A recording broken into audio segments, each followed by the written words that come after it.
Hello, it's AlinaGG, and today I have a very special guest for you, Danielle Redding. Welcome aboard. Thank you so much for having me. It was so exciting when I got your message the other day because it's been a little while since we've chatted. So thank you for having me. Yeah, pleasure. And originally we met at a retreat, didn't we? It was like a goddess retreat. Yeah. I don't know how Yeah. many years ago that was now. That Oh was gosh. a while ago. Yeah. Yeah. And then I held a retreat with a friend. It was like a juice cleanse and like yoga and cold plunge. And this was like 3 years ago, right? Yeah. Time Yeah. goes so quick. Yeah. And we had yoga and we had pampering, and that was good, wasn't it? It was nice. It was so Yeah. nice. It was a Yeah. good reset. Like it was a good reset for the body. Yeah. Yeah, no, I feel like I'm due for another one as well.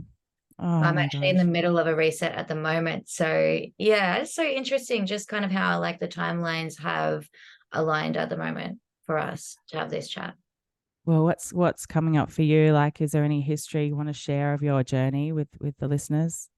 So I was diagnosed with multiple sclerosis, June 2019. So that's been a journey in itself. And when we did that retreat, Alina, I think it was so good because it was kind of just like cleansing everything, helping to detox the system. So at the moment, I've actually just started, 30 days of the carnivore diet or Lion's diet, whatever you want to call it, and one meal a day. So from the fasting, like the idea of it is that kind of it gets rid of all of my old cells, being able to allow kind of the new generation and the new growth of new cells. So far, so good. I'm feeling really good about day 21 today. So yeah, I think the fasting, same as what we were doing with the juice cleanse and things like that, fasting is so important for that generation of new growth and new cells. So that's been Wow. good. Oh, good to hear that you're plugging into things that are really helping you. And what I found fascinating about your journey from observation, looking out, like looking in, was like you you went so into strengthening your system. So was that an instant response to getting that diagnosis? You were like, you ran a you did a triathlon.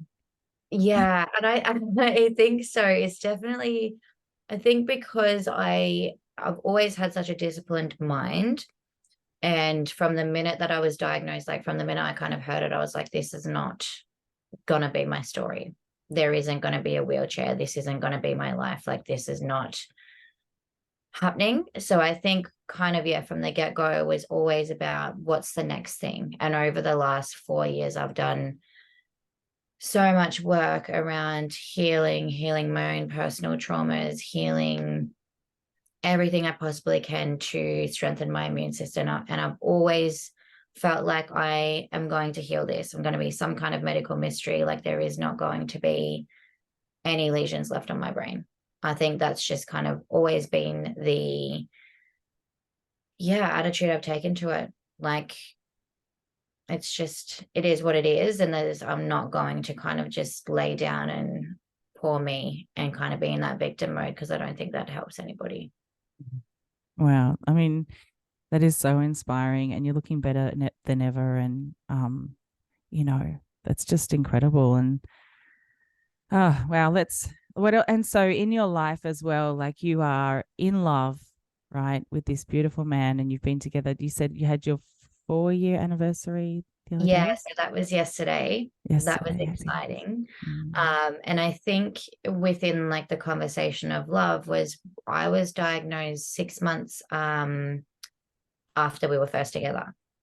And I kind of remember being at the hospital and after like basically it was a weird thing because we'd been at the hospital all day. I was kind of arguing a little bit with this nurse. I was like, you're not monitoring me, like there's nothing wrong, like I'm gonna go home. And she's like, you need to wait for the neuro. Here's an emergency, da da da. And it took so long. And then she kind of looked at me and she's like, do you know why you're here? I said, no, obviously not. I've got no idea. Nobody's told me anything. And she was like, looks like you've got demyelination on your brain. And in that moment, I don't even know what it was. Kind of like one of my spiritual gifts is all knowing. I just out of nowhere, before my brain could even think, I just spoke the words. I was like, do I have MS? And she was like, looks like it. And then just walked out. And in that moment, I was like, fuck, obviously I went pretty hysterical and whatnot. And I was like, I'm going to go buy a pack of cigarettes, even though I'd quit. Anyway, so did that. And I remember sitting like outside with my partner, Chris, and I was having this cigarette. And I just said to him, I was like, you don't have to stay. Like, this is huge. Like, I don't expect you to stay with me. And he was just kind of like, we're not even going to go there. He's like, that's absolutely not even a thing. It's like, I'm going to be here kind of every step of the way. And it was just, yeah, from that kind of, we've done a lot of work on ourselves. He's done a lot of work on himself. Like through the diagnosis, we actually had a little bit, 6 months in, I was not in a good place mentally. So we had a bit of a break for a couple of months. And that was not great either, but we definitely found our way back, and we've both done so much work to kind of be in the point that we're in now, where we're both just super happy. That's wonderful to hear, and you deserve it. Life is for living and loving, and how beautiful to be in a conscious relationship where you're growing together and expanding, regardless, right? Regardless of the challenges. It's great when both people go, this is an opportunity for growth. This is an opportunity to expand our health and our hearts even more. Yeah, 100%. Yeah. 100%. And then what else lights you up these days? What else gives you joy and invigorates you? So I think, yeah, it's been, like we said, it's been a little while since we've caught up. So I finished uni. That was like, I finished my honors through during my MS diagnosis. So I finished my thesis and whatnot, and I got that all finished and done. I did get into my clinical masters, which is really, really difficult. And then I was too sick to start. So that was really upsetting. So then I kind of found my way into being provisionally registered. So I'm currently kind of like 4+2 is like an internship. So for the last year and a half, I've been working as a provisionally registered psychologist, which is super exciting. And I think in reflection, it's kind of like we go through life and we continue, like we've got a new goal or this or that, but we don't actually look back and be like, wow, when I started my journey to becoming a psychologist at 18, when I left like the little country town of Albury, moved to Melbourne, and yeah, then all of a sudden it was kind of here and it's happening, and it definitely, I love it. It fills my cup, being able to give back to people and give people that hope, and just, yeah, the hope, the healing, the understanding, everything that goes with it. So that's been really exciting. Yeah, it's been a really good thing in my life at the moment. And my kind of workplace and my supervisor, she's absolutely incredible as well. And yeah, I think life for me at the moment has just been getting back to basics of just being simple. It's like hanging out with Chris, it's hanging out with my dog, Frankie, it's going to the beach, it's family time. Yeah, it's just the simple things in life. I feel you. More and Yeah. more, I'm embracing that. What really lights me up, we went to the markets yesterday and got beautiful fresh produce, and we made this salad and we sliced up these peaches, and it was like the best peach I've ever eaten in my life. And just like those things, like just enjoying what you have. And we got these beautiful, my partner got me these lovely roses from the markets, and they smell so fragrant. And it's like we keep walking past the vase of roses as they're blossoming and opening, and we're like taking a deep smell. And it's like just, there's so much to be in love with in life, right? There's Yeah, so and the much to, yeah, perspective, right? Like yeah, just having that perspective of like, it's all about the little things of what we have every day. yeah, true. That's it. That's where the magic is. Yeah. Yeah, In the seemingly simple and the seemingly everyday, yeah, that's where the magic drops in. 100%. Like us connecting right now. Like we organized this, was it like a couple of days ago? You're like, yep, bang. Was it? Yeah, it was Yeah, just bang, bang, bang. Yeah, that was meant to cool. be. Yeah, and I Yeah. think because it was when you sent me that memory of that retreat was 3 years ago, and it's like even that everything feels so long ago, but so close at the same time. Mm. Like, and I think back to where we were then, and I know like for you and for myself, like completely different people, right? Like there's been Yeah. so much growth and so much change that it's just, Hmm. Yeah, big yeah, time. Like, yeah, same. Been through massive life changes and like, growth and yeah. Say like it just. I was actually tuning into. Oh, I just bumped the camera. I was tuning into what happens when we upgrade, right? When we upgrade our energy, and I got these words in my mind: integrate, implement, imprint. The learning equals soul growth, and that also leads to greater presence and love in my heart. yeah, 100%. And I think like as a collective over the last couple of years from like 2020 to now, there's been like so much growth and people are just kind of like up leveling, up leveling, up leveling to like the next thing and the next timeline, and the timeline shifts. It's just been, yeah, it's been incredible to kind of watch professionally and personally. Like there's been so much growth within, yeah, Mm. so many awakenings and so many things happening. I think it's been tough. Like I think it's definitely been a really tough few years for everyone. I feel like for myself, and I feel like for everyone, we're kind of getting to that point where we're finally seeing the benefits of it all, because it's been hard. I think it's been a really hard, I don't know, for me, like during my diagnosis in the last couple of years, I've had a lot of kind of repressed trauma and things like that that have come up that have been soul crushingly beautiful, let's say. Like it's been absolutely horrific, but to be able to move through these things that, like I said, repressed memories that I didn't even know were there, that have been so huge and so life changing, has been, yeah, So incredible. what's so thank you for sharing. What strategies do you use to help you clear those traumas from your body? It's a hard one, I think, because it's been a mix of everything. Breath work is a big one. Patricia Silverwolf, she is a South American lady. I don't know if you've ever heard of her before. Yeah, only recently. That's Yeah, cool. Yeah, she's right. amazing. So she's pretty big on the Gold in the Gold Coast community, and she every Sunday, every first Sunday I think it was of the month. She's not actually running them at the moment, but she would run these breath works that were, they'd go for a couple of hours, and there was always like the music as well as kind of her guiding us through, and the whole room's kind of screaming and crying and releasing everything. Those breath works were amazing. I did a womb healing with her as well, which was really nice, just to be able to clear through some blocks that were still kind of there. Kundalini yoga is a big one for me that I kind of use to shift that energy. Exercise, constant, like always, just movement of my body, I think is a big one. But something I've been noticing recently, because there's still kind of so much coming up, like on a daily basis almost, stretching. Like when kind of somatic stretching and stretching out my hips and things like that, there always seems to be like another memory or another something to come through and to unlock what the next thing is. And then kind of through that, being able to feel that, breathe that, and kind of release that as well. And lots of crying. Lots. I don't think I've ever cried so much in my whole life, other than like last month. Like it was just crying, it just so much releasing through that. Plus, Mm. cleansing at the beach is a big thing for me as well.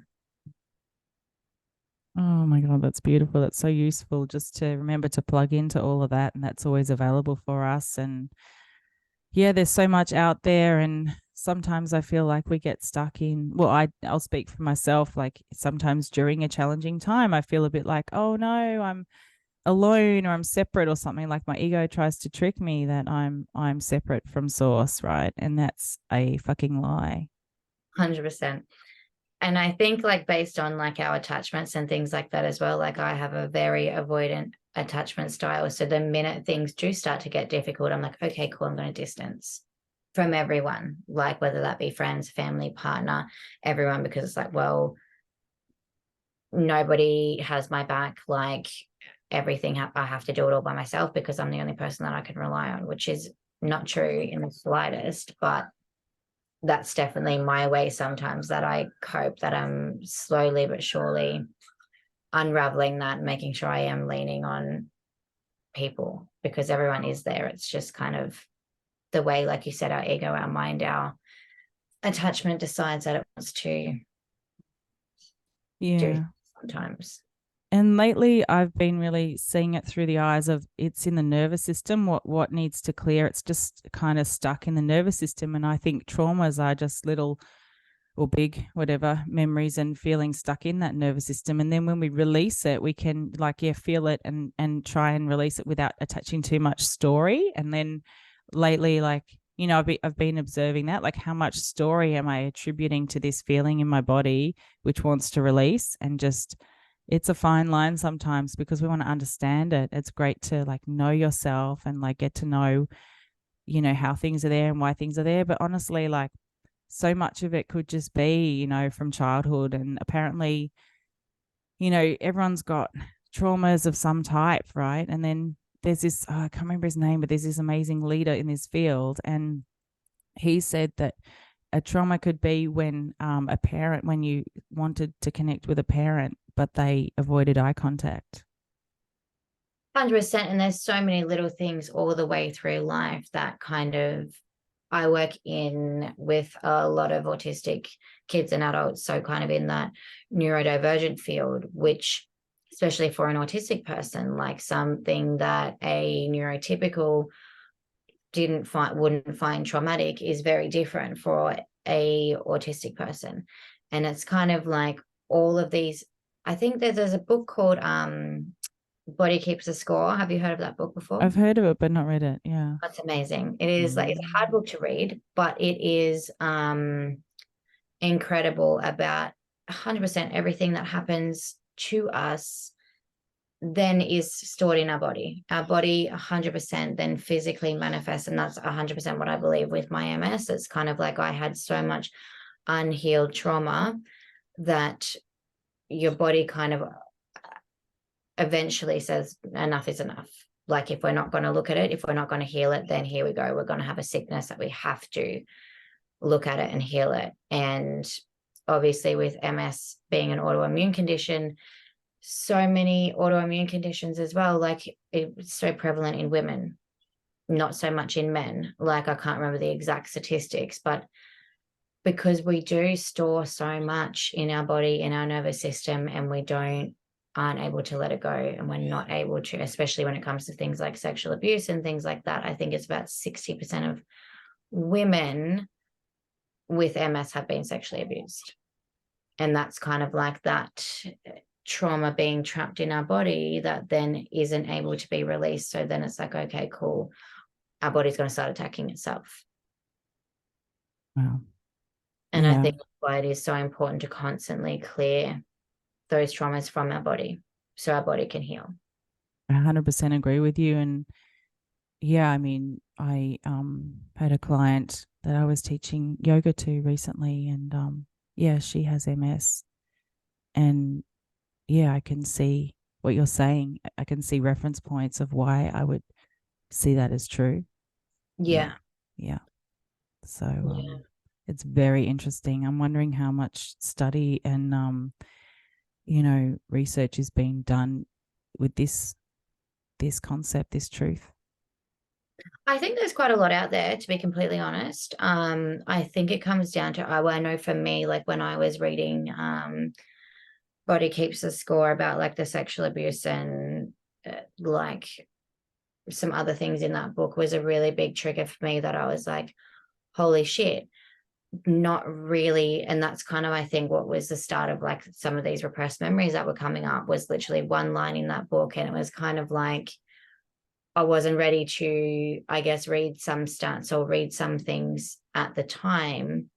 But now that I've kind of been unraveling all of this stuff, then there's like another thing, another thing, another thing. So I think the research is quite,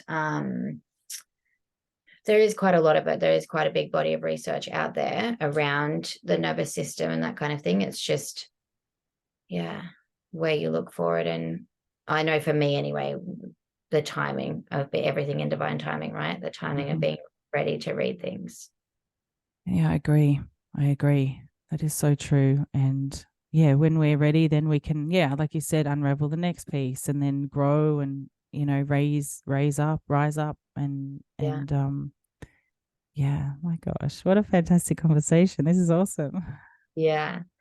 It's definitely is something that's something I could go on about for hours and hours and hours. Oh my gosh, like, yeah, I mean, some people, this will be the first time they've heard this, right?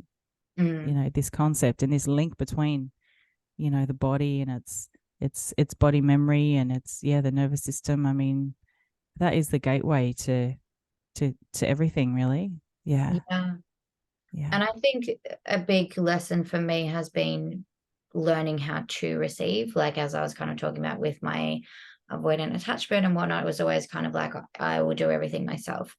And the side of my body that's affected by the MS predominantly is my left side, being my receiving side. Um, so kind of being able to undo everything in being able to receive more. And with my partner, he's the chef of the house. Like he is like 100% my carer. He does absolutely everything, which was never for me. Like, I love cooking. I'm a good cook. I love cleaning, all of the things, but with the fatigue and also trying to fit in working full time, plus like my health kind of, I have relapsing, remitting. So it's kind of, it's here, there, here, there, here, there. So I was kind of forced to be able to receive and let him do the things. And now that I have kind of for a little while been in that receiving mindset, it's beautiful. It's so nice having somebody to be able to help you and take care of you when you allow it. Yeah. That's amazing. That's such a beautiful realization and a lovely aspect of your own growth that you can allow that receiving because, Yeah. yeah, that's a good indication, right? Yeah, definitely. Good indication of healing, that's for sure. Beautiful. Yeah. Oh my gosh.